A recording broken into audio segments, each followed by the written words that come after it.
correta para aqueles que não têm jeito,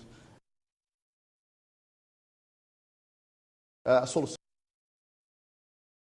do fechamento e das punições. E para aqueles em que se pode salvar aquela clínica e prestar um serviço melhor para o idoso, tentar se fazer com que ela se adeque à lei. Eu não sabia, a propósito dessa fiscalização que o Ministério Público faz regularmente, né, cumprindo o seu dever constitucional, você lembra de alguma coisa assim muito específica que tenha te impressionado quanto a isso? As visitas sempre são impressionantes, né? Eu acho que tanto as instituições de atendimento de longa permanência, às vezes os hospitais, nós também fiscalizamos a questão da saúde em relação ao idoso, né? As fiscalizações em relação às prefeituras, o transporte eficiente para os deficientes.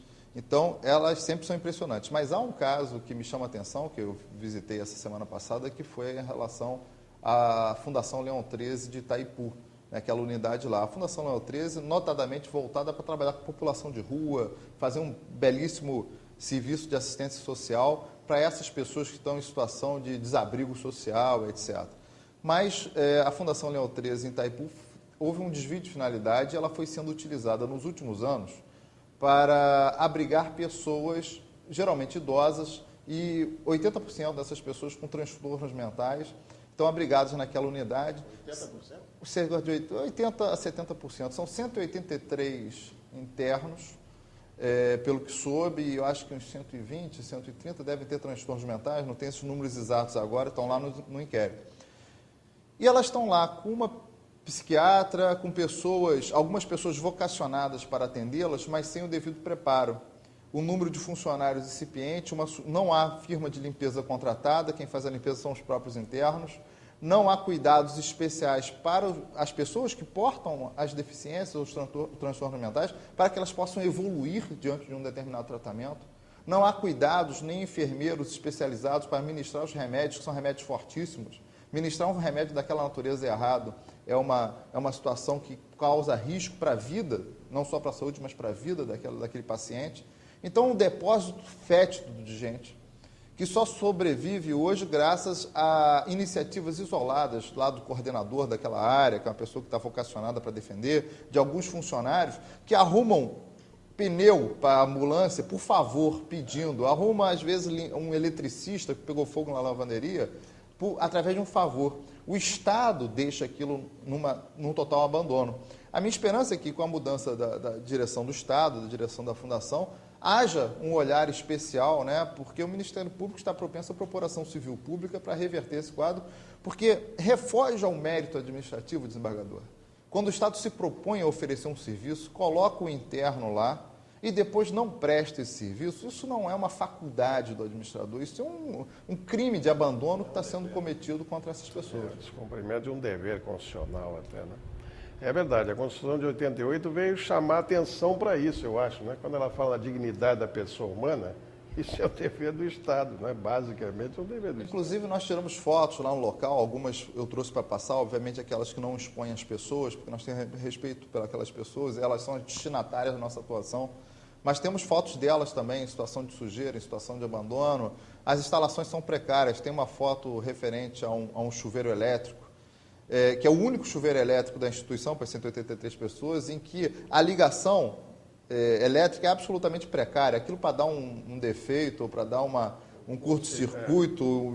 E até matar uma pessoa, gerar um incêndio. Quer dizer, mostra como que o Estado, descaso, né? no momento em que se propõe a abrigar, ele varre essas pessoas da sociedade, como elas são uma nulidade, como elas não têm cidadania.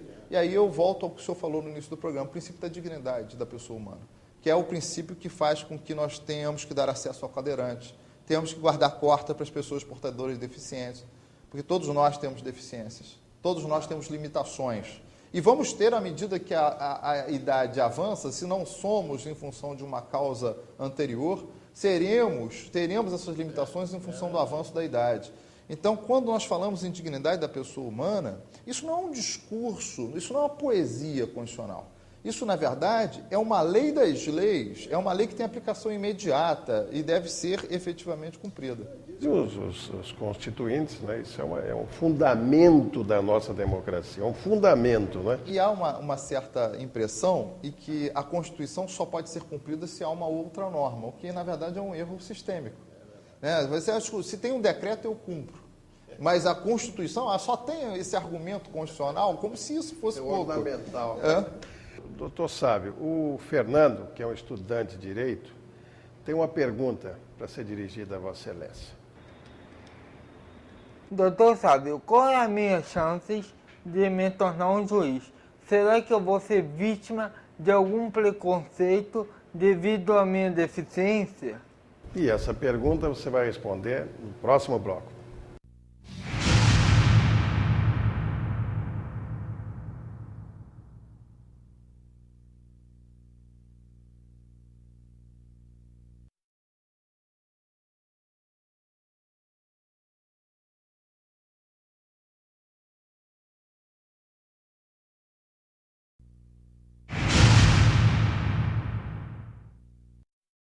Muito bem, estamos de volta, o programa Justiça Sem Fronteiras, nesta oportunidade conversando com o Dr. Sábio Bittencourt, que vai responder a pergunta formulada pelo Fernando.